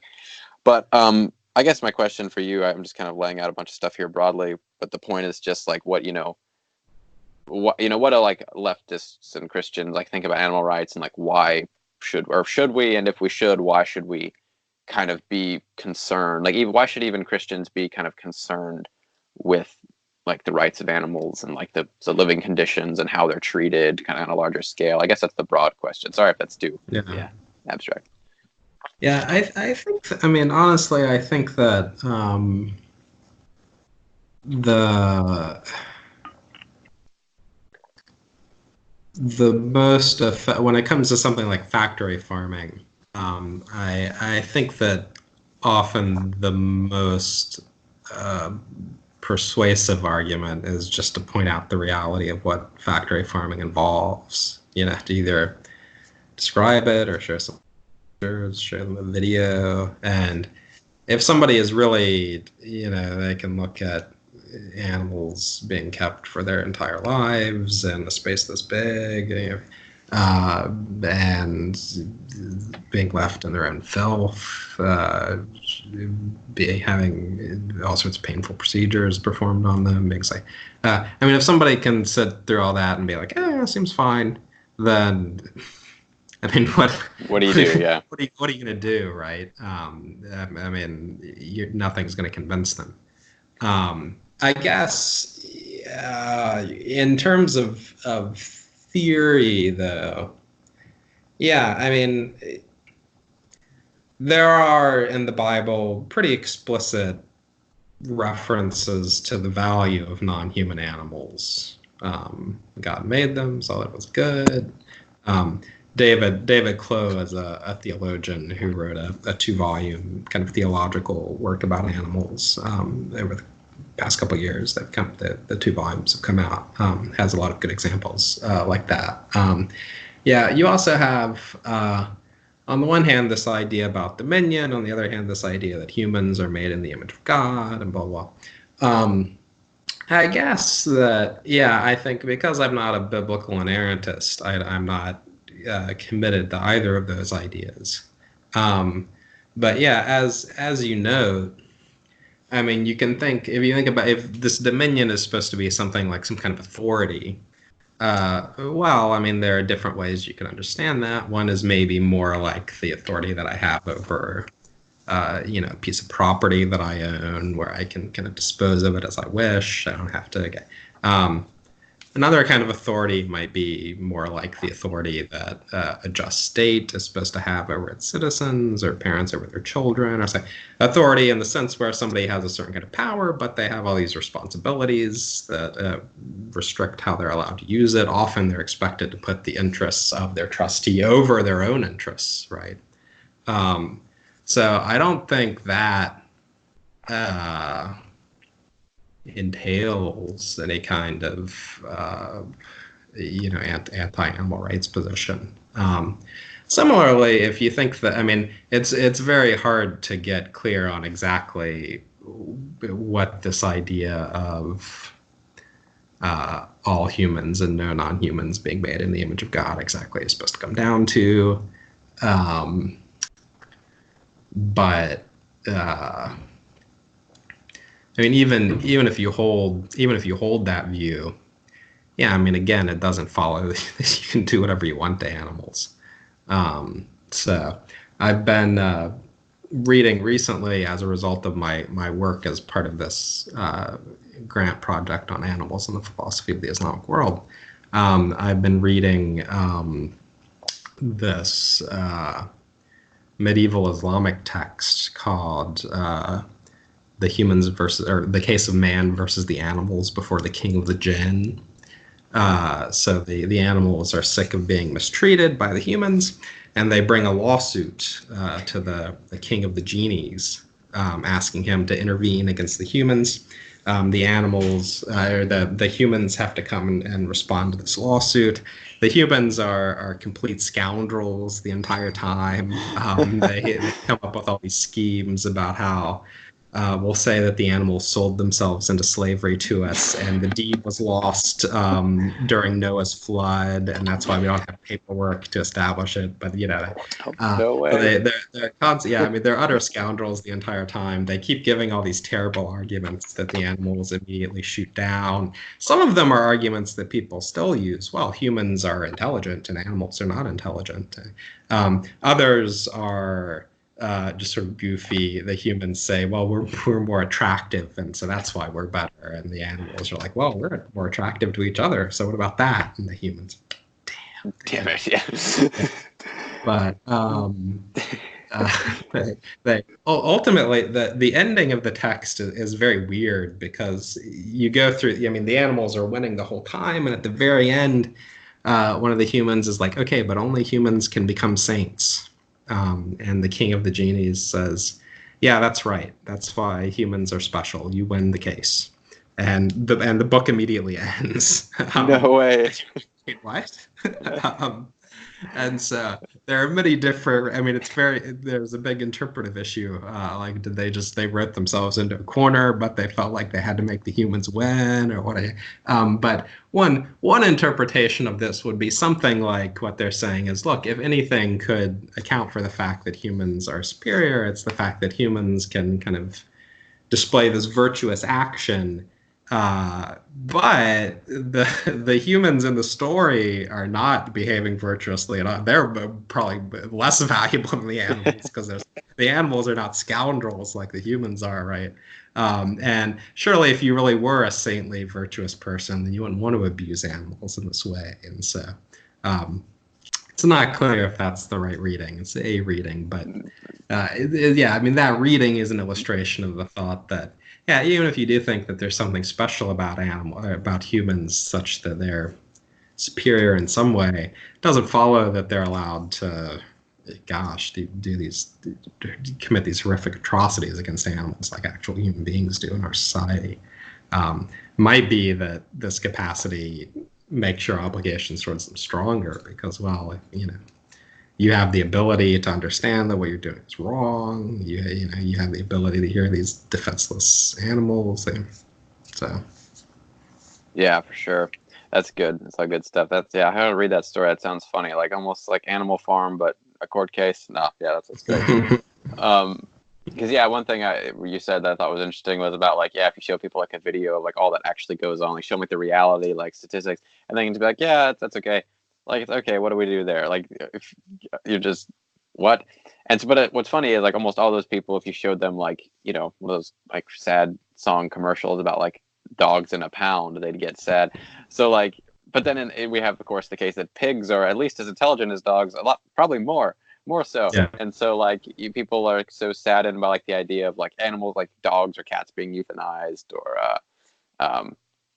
or like being in pounds, like that's just so abhorrent of an idea. But then like mass torture and killing of pigs, like slitting their throats, they bleed out slowly, like upside down, to like drain the meat properly. Like, that's okay. Like, for these creatures that are more. My experience when I was teaching at Notre Dame was that students would come in, often, they had kind of conservative Catholic backgrounds or whatever. Students would come in with almost no sympathy to animal rights positions, but I mean, if you just showed them a couple pictures of factory farms, he gave them Alistair Norcross's article about why factory farming is bad, then, after 10 minutes, they'd all come to the conclusion, maybe they thought that humane meat was okay, but they'd all come to the conclusion that factory farming was extremely bad. So I do think that ordinary people, people often will, there's a lot of like deflection that happens. People know that these PETA people try to show them videos and they don't watch and stuff. Yeah. But if you really get people to like think about it for a minute and actually face the reality, and you present it in some context where this isn't just some goofy other person, but okay, let's really think about this. I mean, ordinary people have moral faculties that function well enough that they can recognize that this is a really bad thing. Yeah, I think so too. It's kind of a very, niche view that that like recognizes it for what it is and still thinks it's okay or correct or even at all permissible. Yeah, no, I think that's definitely a minority. Yeah, Alistair Norcross, that was the guy that Alex Malpass interviewed. I forgot his name, but yeah, his article was really good. And he's like a dog example as well, and like how people like normally wouldn't think it's okay to kill for like these reasons. And of course, I've heard arguments for eating meat. Oh, this is not for like factory farming, just for eating meat on like the grounds of like nutrition, but that's of course doesn't entail factory farming's okay still, so it's not. So yeah, no, I think it's well, and I mean usually the it's just empirically false that you need to eat meat at all. You just you do have, if you're going to, particularly if you're going to be vegan, you have to kind of be conscientious about what you're eating, because particularly if you just kind of ate the same non-animal products you were eating before but more, you just only eat mashed potatoes or something now, well then yeah, you might have some problems. But I think even strict vegans, if they're kind of intelligent about it, don't have any nutrition issues and often stuff. So yeah, no, so it's definitely not necessary. So that's good. Yeah, no, so it's just another thing too that is curious to me as to why there doesn't seem to be more of a focus on animal rights in like kind of the, I guess, Western Christian community, or at least like when it is, it's just not, I guess, not seen as like an issue, or it's even argued for on like the Dominion grounds. So like a lot of these issues, it seems like the gay relations and even animal rights, it's like we just have like overwhelmingly independent reason to think that these things are either bad or not bad. And so like regardless of what you take this tradition to teach, it's like we just have overwhelming evidence that that's not right. And so I think that as itself cumulatively is a pretty good case against infallibilism, as you talk about, like, how it's like this is kind of, there's so much that if you take it strictly literally, it just is pretty obviously wrong, that it's like we should really not. We should really think twice before trying to take this super literally. Yeah. Okay, that's good. I covered. Yeah, that's a lot of the stuff I wanted to get through. I think we did. Yeah, like economics, whole notions of like, I don't know how much time we have to get into. I've got a couple we could do either. Let's see, immigration, guns, abortion, self-ownership. I wonder one thing, because I guess this kind of relates to what we were talking about earlier, but like self-ownership is kind of a thing. Because we talked about, I believe it was, some of like the libertarian thinkers that, think you can sell yourself into slavery. Like you said, Nozick, and I know like Walter Block is one who has more like contemporary that said as much as well. And so, of course, I think it was G.A. Cohen who wrote like a whole book on like why the libertarian idea of like self-ownership is like kind of actually leads to socialist, or like comes around to like, I think his view is more so like, correct views of bodily autonomy are actually like undermined by this kind of strictly self-ownership, because if you own yourself as you own like a piece of property, then it entails you could sell yourself into slavery. And so that, of course, and it kind of is where a lot of the libertarian arguments for like voluntary capitalism comes from. Like, well, you voluntarily choose, which of course it's not voluntary in any meaningful sense. You can see that pretty clearly. But even still, this whole notion of like being able to like own your body is like, it also entails like being able to own people as like objects. And so this whole notion, of course, of ownership as like the same, like thinking of self-ownership and like bodily ownership and bodily autonomy in terms of ownership in the same way we think of like our car, like me owning my car. It's obviously wrong, because there's just so much that follows from that that's like incorrect. But I do wonder like what we think about like how Christians should view self-ownership, or leftists more generally. We're going to kind of two ways here. But because I remember another, like, again, with show and talking about like self-ownership, like, doesn't think there are victimless crimes, because ultimately, like, we're owned by God, and so any kind of action that's detrimental to like well-being or flourishing, and of course he meant in regards to teleology, but just generally is against like the ends for which God owns you. So I do wonder what you think about because I've kind of not really worked out fully my ideas on personhood and like ownership and things like that, like ownership of action. because that's another thing too. Like obviously, an action can't be owned in any meaningful ontological sense, but that's still like a phrase that's used a lot in libertarian. Like, oh, I own this action. No, you don't. You can't own an action. Not in, like ethically, maybe there's like a way to like use that hyperbolically, but not in any meaningful ontological sense. You can't own like an event, so it just doesn't make any sense. But in any case, we obviously can't own actions, can't own people. Which, I mean, this also probably plays into some reproductive rights, pro-choice things, but I'm thinking more just in terms of like, we're talking about arguments for like voluntary relations, and just because he bleeds it into, I've seen it bled into like a lot of things, like this kind of view, like Christian view on ownership more traditionally as kind of being owned by God and everything being owned by God. So like, but then of course, like the other side of like the libertarian side, that's wrong. So what do you think is like the way in which Christians or Christian leftists should view like ownership, like self-ownership, I guess? Like, because I mean, my view is pretty just simply bodily autonomy is important, it should be preserved, but that doesn't entail that like I own myself in the same way I own, as I said, my car. So yeah.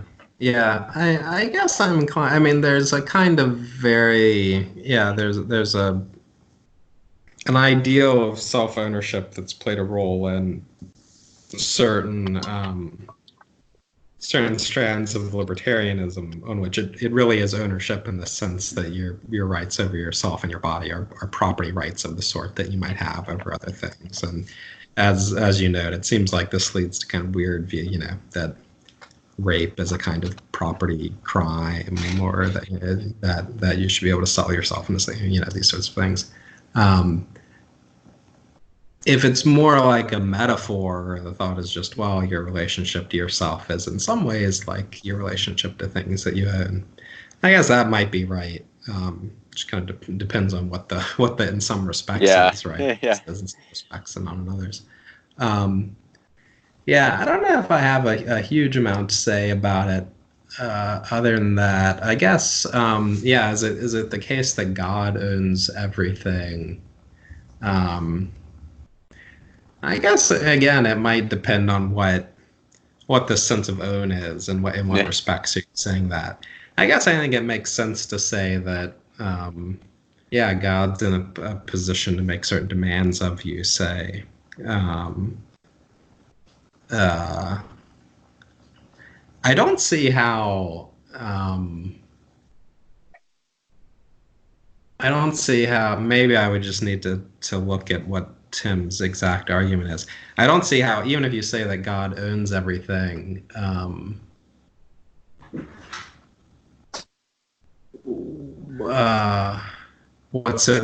claim is that that's what gives God the right to command me not to do certain things. That makes the case. Or so like you don't. Yeah, it's like every. Yeah, or such a way. I think he talks about like how like there's no victimless crimes thing. So like every act is like harming your. That was more. I kind of like drew 2 different points there. His whole thing about self-ownership or non-victimless crimes, that every action is like harming you, like you're flourishing in some way. So that was his like view of ownership. So that was a separate point. It wasn't really tied into like the God ownership thing as much. I didn't lay that out perfectly. But I thought that was interesting too. Like, there's no victimless. There still has to be a. I mean, this is an area where sometimes the natural law view seems to run together, and Aristotelian views more broadly seem to run together. To me, moral questions and kind of broader ethical questions. I mean, things that I can do that might be bad for me that aren't wrong. Yeah. If I skip to the gym or something because I don't want to go, even if it's not the thing that like maximizes my well-being balance. That's not in the way that So in the way like harming another person is wrong, or depriving them of their like ability. So the whole ownership question. I guess I would suspect, based on what you said, I would suspect that the particular use that you to make of that is in this context of ethics, that immoral sexual victimless going to harm you. Yeah. And I guess I would say that, well, clearly sometimes I can morally permissibly do things that are bad for me, but also that I, of course, for reasons we discussed earlier, wouldn't accept the premise that the sort of stuff that he's talking about is harming the agent.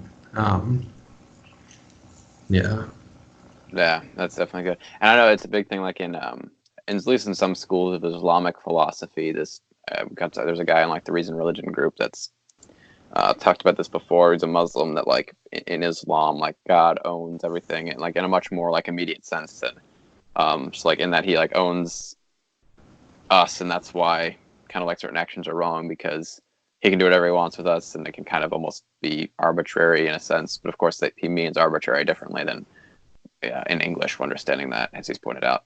But still, that seems to actually be more like the whole, like, I guess, occasionalist, almost a God of occasionalist view that God owns everything is sort of definitely something more prominent, like in Muslim thought, I think. But still, so not exactly relevant to the Christianity, but there's aspects of that bleed in. But I just wanted to talk briefly about like that whole like idea of like action and ownership as kind of being flawed, and which his view, Tim's view, is definitely in kind of conflict with like the libertarian view. But we've already noted why that one's probably wrong as well, for at least a couple reasons. At least understood concretely and not metaphorically, is at least very problematic. So yeah, no. Okay, so I guess here we can start to wrap up. I want to respect your time here. We're nearing like 140. We covered a lot. I mean, we covered a lot. There's more I could go into. I did want to, abortion ethics and like gun ownership. I know you've written some stuff on. So, but yeah, so won't get around all that. There's not enough time in the day to get through everything. So I guess we can just kind of, so our broad question at the beginning was like, does Christianity entail conservatism about, like, especially around some of these like social, ethical questions and positions? And obviously we've not comprehensively covered even half of probably like the issues that are relevant to like that position. We just kind of covered generally, and I think the principles we've used here and heard used, like reasoning and interpretations of scripture and such, just general ethics, kind of gives us kind of a toolbox to work with when looking at all the other ones. But it is still like good to get down some. I think we got some points down too good generally about like what leftism is and the left vision is and why we think it's desirable. And so I think it's pretty clear to see that Christianity doesn't necessarily entail conservatism. And of course, doesn't mean Christians who are conservatives are like caught in some logical contradiction. But I think it's pretty clear to see through like Dustin's points here that Christianity, being a Christian, affirming the propositions that are essential to Christianity, does not entail that you have to have these socially conservative policies in regards to, say, immigration or economics. And you don't have to be a capitalist. You don't have to be against same-sex marriage. And in fact, we've seen some independent reason to think that you actually should be pro these things if you're a Christian because of, general love for humanity or for correct interpretations of like calls to love your neighbor, and even just for independent reasons outside of the tradition we have for thinking these things are right. So I think it's, we've not comprehensively covered everything that's relevant to conservative social policies and what Christians support and don't. But still, I think sufficiently we've given at least a good introductory case to think that Christianity does not have to entail conservatism. And so the question, I don't know if you wanted to add anything there, but the question we were going to finish off with then is, it kind of bleeds into what we've already been talking about, but like, why is it that most Christians are conservatives? And I mean, I'm not seeing like hard data on this enough to be like, but it just very, very much so seems to me, at least, to be the case that a lot of Christians, again, we'd expect a lot of it from kind of, everyday churchgoers, but even in academia, a lot of Christians still affirm and like definitely Christian apologists, I've seen them around, and they're kind of like big institutions in the young Christian world. Why do Christians tend so much to endorse conservative policies? I guess more so socially, because that's more of like just the outright ethics questions, but also politically. And to me, it just seems like we talked about before, it's kind of like there's a lot of these questions like with trans identity and then even like animal rights, that there's not like any explicit teaching in the Bible or the Christian tradition that these things are right or wrong or what have you.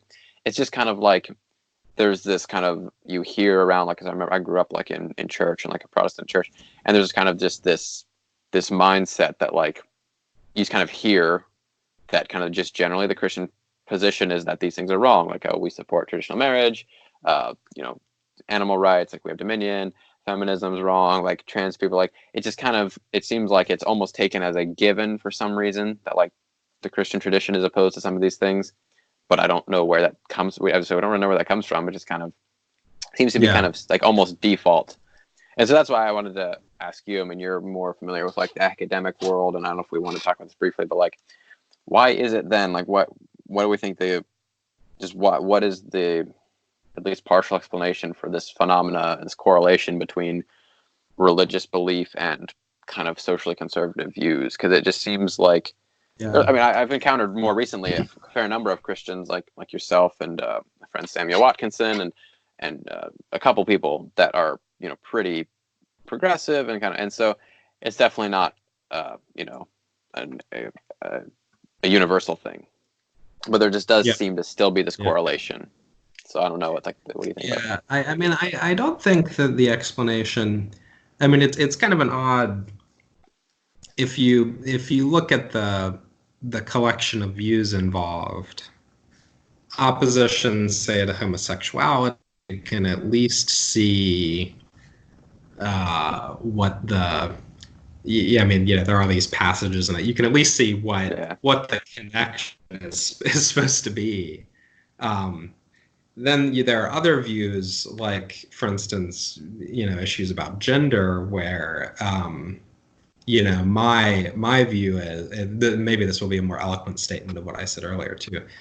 My view is that, so gender is this social category. We can draw it however we decide to draw it, and so then the question is, should it be drawn in a way that it kind of forces everybody to be cisgender, or should it be drawn in a way that respects it? And well, of course, looks like the balance of reasons. There, at least, I guess you can say, what I think a lot of conservative Christians think maybe is that, well, God established the social categories, and so that's something that at least is available to people as a Christian, even though that requires theologically reading back into all sorts of stuff.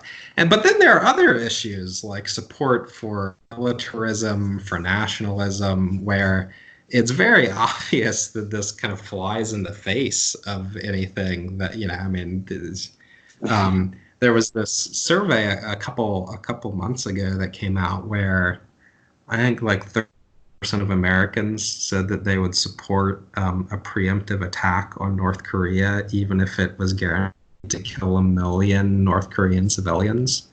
And adding that information adding the information that we're saying that it will kill 1 million North Korean civilians had virtually no impact on the percentage of people who supported the attack. So it just made no difference. I mean, just depraved indifference to a million people being killed in another country is not something. I mean, so I think that in terms of at least kind of the broader conservative movement, it can't be like an intellectual explanation. It can't be that this package of views is uniquely supported by Christianity or something, because in some cases it's very obvious that they fly in the face of anything that Christians would have thought or anything that you would find in the New Testament or whatever. So what is the explanation? I mean, I guess in America, part of it goes back to, well, maybe we can say part of the explanation is that once the correlation exists, that drives left-wing people away from Christianity, right? Because they see it as this reactionary force. They think, it's bad, it's connected to sorts of bigotry, and so once kind of the correlation begins to exist, it gets stronger and stronger over time. How did it begin with? I mean, I guess part of it has to do with, I'm frozen right now. Yeah, you froze for me. Oh, there you go. Now you're back. You're back. Yeah. Part of it, I guess, goes back to, the moral majority, Falwell, Reagan. Abortion was really weaponized politically in a way that previously, the idea that there's this sort of Christian consensus on abortion is very recent. It's something that was constructed politically in the last few decades. Before that, particularly held a range of different views and often didn't care very much about it. If you look at the Bible, there's nothing about abortion in the Bible. There are a couple brief things suggesting that fetuses are not people. But I guess, I don't know. Why moral majority? I guess there has to be some complex sociological story about there being shared factors that predispose people to both, and religiosity in the American country. I don't know quite what all of those are. Yeah, it's definitely probably then true. Like once those sort of correlation exists, it's perpetuated by this culture of kind of this religiosity and culture of kind of what these standard views are supposed to be. And that's kind of like what's accepted. That's what I said. Like my experience was, it's kind of like, well, here are the views that are supposed to be accepted. And it's kind of like, okay. And you got older, like, wait, what if that's wrong? And so then it kind of becomes like, there's almost like this tension between Christianity and like social liberalism that wasn't ever really there.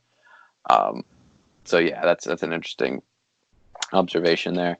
So yeah, no, it's kind of hard to explain why this kind of conservative, I guess it just, there was enough of an attack and a weaponization of like, for one thing, like you said, abortion, and then like American values somehow have gotten like really tied into Christianity being like super supportive of like American nationalism when there's nothing there that like makes any sense, and like Christians seem to be pretty much supporting some of our recent political assassination decisions, which it's like it's gonna. And then, supporting even Bush's wars, because even our presidents that claim to be Christians are just obviously, depraved beyond belief. So yeah, no, it's an interesting phenomenon, I think, to have this kind of like religiosity and conservatism. But and as I think you're correct to note, it seems to me that it is like the political side of things is one thing that it seems to be driving people away from, like the religion, is because they like, well, this is pretty obviously wrong. So like this can't be right, and it's kind of unfortunate because there's not that necessary causal relationship there. There's just kind of an unfortunate correlation. But yeah, no.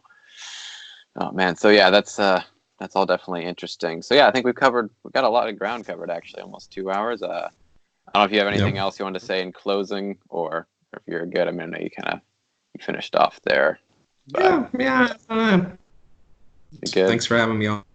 Yeah, no, thanks so much. Yeah, it was a really good time. It's as I said, something I think is really important discussions to be having, because the conservative right has sort of at least taken over the pop media here in the States. So we kind of got to get some good, solid philosophical leftist content out, and it's definitely good to have it out in regards to Christianity as well, as it kind of relates to philosophy of religion and such. So yeah, thank you for coming on so much. It was a great discussion, and hopefully be in touch with you about your work. Everybody be sure to check out Dr. Crummett's work, all of his papers coming out, to get some more extrapolation of all these views. And thanks for watching. I have a website. We'll find that's right. Google my name, or I don't know. I guess you could link to it probably. But yeah, sure. I'll try to put it in the video description. I think it's like DustinCrummett.com or something, but still, it's not hard. It's not hard to find. It's not hidden anywhere. But yeah, no, definitely check that out. I'll link it in the description here, as well as anything else you want me to link. But yeah, thanks again. Thanks everybody for watching, and I'll see you next time.